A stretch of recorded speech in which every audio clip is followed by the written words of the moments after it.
அழகே அழகு upcoming episode. நான் இப்போ தான் புதுசாக வீடியோ போட்டுட்ருக்கேன். தயவு செஞ்சு வீடியோ பார்க்குறவங்களாம் ஒரு சப்ஸ்கிரைப் பண்ணிவிடுங்க, பெல் ஐக்கானை கிளிக் பண்ணிவிடுங்க.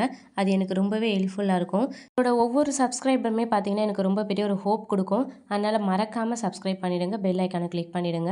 வீடியோ இன்ட்ரெஸ்டிங்காக இருக்கணும்னு சொல்லிட்டு நடுவில் ஒரு விடுகதை கேட்டிருப்பேன். அந்த விடுகதையை பார்த்தோன்னே யார் ஆன்சர் கண்டுபிடிச்சிங்கன்னு கமெண்ட் பண்ணுங்கள். ஆன்சர் தெரியாதவங்க வீடியோ கடைசியில் பார்த்து தெரிஞ்சுக்கோங்க. ரேவதி, மலர், மதி எல்லாம் பார்த்தீங்கன்னா ஒன்றா ரூம்குள்ளே உட்காந்து பேசிகிட்டு இருப்பாங்க. அந்த சமயம் ரேவதியோட தங்கச்சி பார்த்தீங்கன்னா உள்ளே வரலாமா, ஏதாவது ரகசியம் பேசுகிறீங்களா, இல்லாட்டி அப்படியே போயிடவா அப்படின்ற மாதிரி கேட்குறாங்க. உடனே ரேவதி பார்த்தீங்கன்னா ஒன்றும் இல்லை, நீ உள்ளே வரலாம் வா, கதவு சாத்திட்டு வா அப்படின்னு சொல்லி சொல்கிறாங்க. அதுக்கப்புறம் அவங்க உள்ளே வந்ததுக்கப்புறம் பார்த்தீங்கன்னா மதிக்கிட்ட அண்ணி உங்களுக்கு வேலை போயிடுச்சுன்னு சொல்லி கேள்விப்பட்டேன் அப்படின்னு சொல்லி சொல்கிறாங்க. அவங்களும் ஆமாம் அப்படின்ற மாதிரி சொல்கிறாங்க. அதுக்கப்புறம் ரேவதி பார்த்தீங்கன்னா நீ இன்னும் வீட்டுக்கே வர மாட்டேற அப்படின்னு சொல்லி அவங்க தங்கச்சிக்கிட்ட கேட்குறாங்க. வீட்டுக்கு வந்து ஒரு 4 நாள் இருந்துட்டு போகலாம்ல அப்படின்னு சொல்கிறாங்க. உடனே அவங்க பார்த்தீங்கன்னா மாமா கூட நீ எப்படி இருக்கேன்னு எனக்கு தெரியல, இல்லை வேற என்ன வேற கூப்பிடுறியா அப்படின்ற மாதிரி சொல்கிறாங்க. மதி வேலை போன விஷயத்த சொல்லி ரொம்பவே ஃபீல் பண்ணுவாங்க.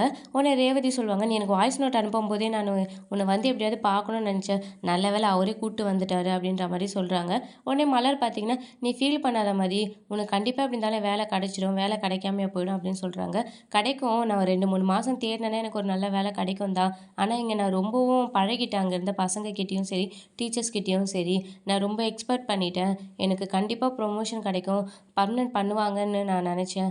ஆனால் அவங்க பர்மனெண்ட் பண்ணாதது கூட எனக்கு பிரச்சனை இல்லை, டெம்ப்ரவரியாவது என்னை வேலை செய்ய விடுவாங்கன்னு நினச்சேன். ஆனால் நாளையிலேருந்து எனக்கு வேலைக்கு வர வேணாம்னு சொன்னது எனக்கு ரொம்பவே கஷ்டமாயிடுச்சு, என்னால் அதை தாங்கிக்க முடியலன்னு சொல்லிட்டு ரொம்பவே ஃபீல் பண்ணுறாங்க. மலரும் ரேவதியும் பார்த்தீங்கன்னா சரி ஃபீல் பண்ணாத, கண்டிப்பாக உனக்கு ஒரு நல்ல வேலை கிடைக்கும், நாங்கள்லாம் இருக்கோம் அப்படின்ற மாதிரி பார்த்தீங்கன்னா ஆறுதல் சொல்கிறாங்க.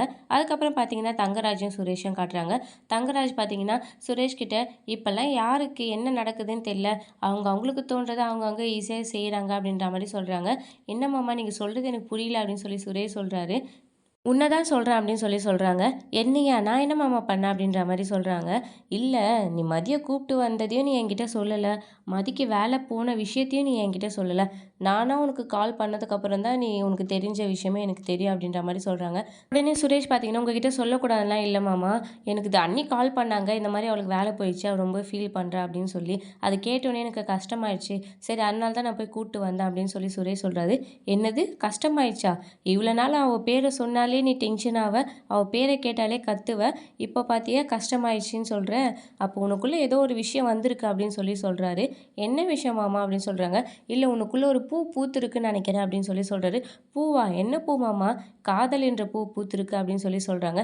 நீங்கள் வேற மாமா, காதலும் இல்லை ஒன்றும் இல்லை, அண்ணி சொன்னாங்களே தான் போய் நான் கூப்பிட்டு வந்தேன் அப்படின்ற மாதிரி சுரேஷ் சொல்கிறாரு. பூ பூக்கலைனாலும் ஒரு முட்டாவது வந்திருக்கும் சுரேஷ் அப்படின்னு சொல்லி சொல்கிறாங்க.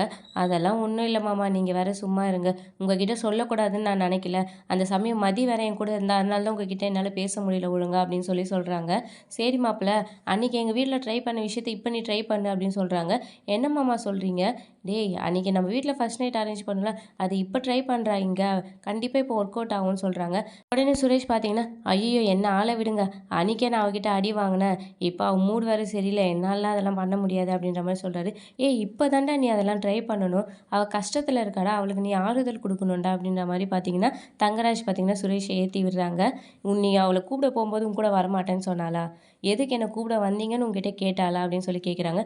இல்லை மாமா அதெல்லாம் கேட்கல, நீ வந்த உடனே உங்ககிட்ட அவளுக்கு நடந்த விஷயத்த சொன்னால. ஆமாம் மாமான்னு சொல்கிறாங்க. நீ பைக்கில் ஏறி உக்காருன்னும் போது உங்ககிட்ட கேள்வி கேட்காம ஏறி உக்காஞ்சால. ஆமாம் மாமான்னு சொல்கிறாங்க. அப்போ அவன் மனசுக்குள்ளேயும் ஏதோ இருக்குடா, அவள் கஷ்டத்தில் இருக்கும்போது நீ தாண்டா அவளுக்கு ஆறுதலாக இருக்கணும், கண்டிப்பாக நீ இப்போ ட்ரை பண்ணு, ஒர்க் அவுட் ஆகிடும், உன் வாழ்க்கையை நீ ஆரம்பிச்சுன்னா நீ எங்கேயோ போயிடும் சுரேஷ் அப்படின்னு சொல்லி பார்த்தீங்கன்னா சுரேஷ் ஏற்றி விடுறாரு.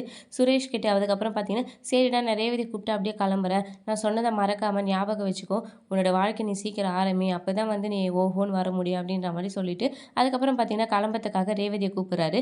ரேவதியும் பார்த்தீங்கன்னா உள்ளேருந்து வரேன் அப்படின்னு சொல்லிட்டு வெளியில் வராங்க. அதுக்கப்புறம் ராகவன் பார்த்தீங்கன்னா ஏன் மாப்பிள்ள சாப்பிடாம போறீங்க, சாப்பிட்டு போகலாம்ல அப்படின்ற மாதிரி சொல்கிறாரு. இல்லை மாமா, நம்ம வீட்டில் என்ன ஃபார்மாலிட்டி, இது நம்ம வீடு, எப்போ வேணாலும் வரலாம், எப்போ வேணாலும் போகலாம், எப்போ வேணாலும் நான் சாப்பிட்லாம், அதில் என்ன இருக்குது, இப்போ சும்மா சரி பார்த்துட்டு போகலான்னு வந்தோம், அதனால சரி கிளம்புறோம், நான் இன்னொரு வாட்டி வந்து கண்டிப்பாக சாப்பிட்றேன் அப்படின்ற மாதிரி சொல்கிறாங்க.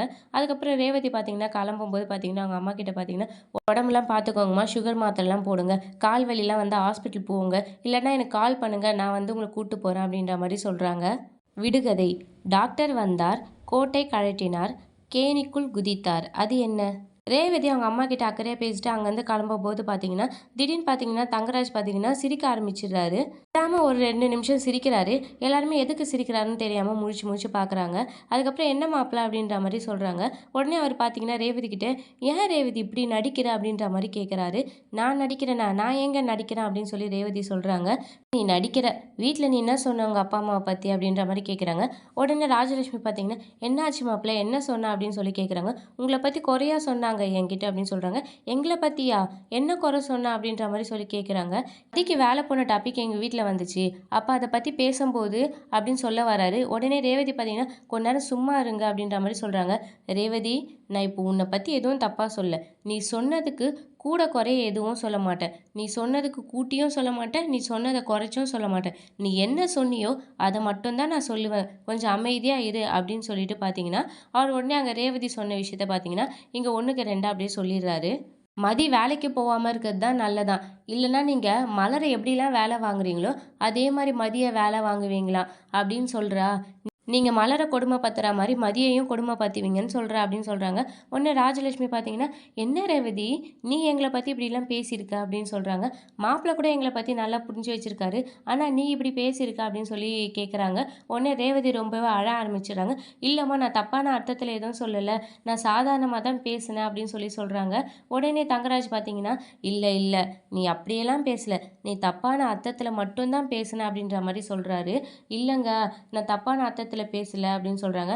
அதே பார்த்தீங்கன்னா மலர்கிட்ட, "என்னங்க இவரு இதெல்லாம் போய் போட்டு குடுக்குறாரு?" அப்படின்ற மாரி சொல்றாங்க. "என்னத்த சொல்றது?" அப்படின்னு சொல்லிட்டு மலர் சொல்றாங்க. "திரும்ப திரும்ப பொய் சொல்லாத. நீ தப்பான அர்த்தத்தில தான் சொன்ன" அப்படின்னு சொல்றாங்க.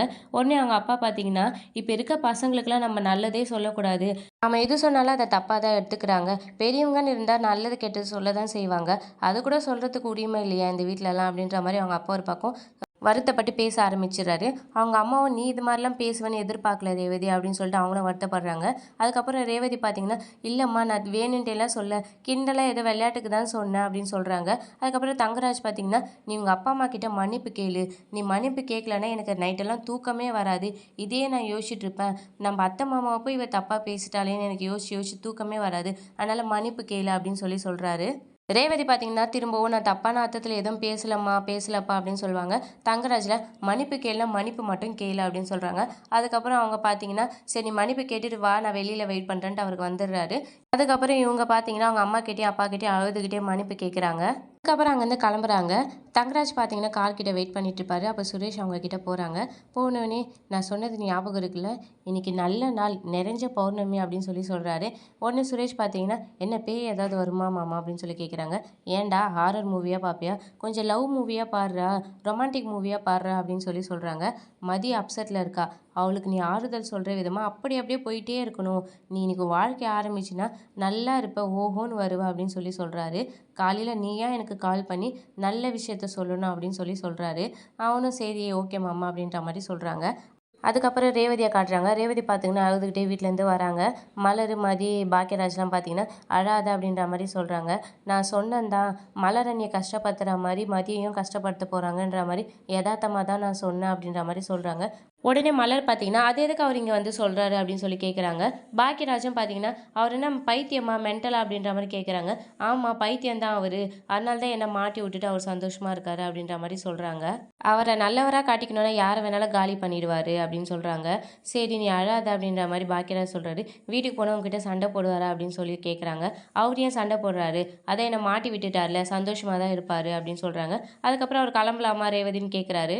வரேங்க" அப்படின்னு சொல்லிட்டு ரேவதி பார்த்தீங்கன்னா, ரொம்ப அழுதுகிட்டே அங்கேருந்து போறாங்க. அப்படியே பார்த்தீங்கன்னா, இந்த எபிசோட முடிக்கிறாங்க. இனி அடுத்தடுத்து வரும் விறுவிறுப்புகளையும், சுவாரஸ்யங்களையும் ஷார்ட் அண்ட் ஸ்வீட்டா தெரிஞ்சுக்க மறக்காம என்னோட சேனல சப்ஸ்கிரைப் பண்ணுங்க.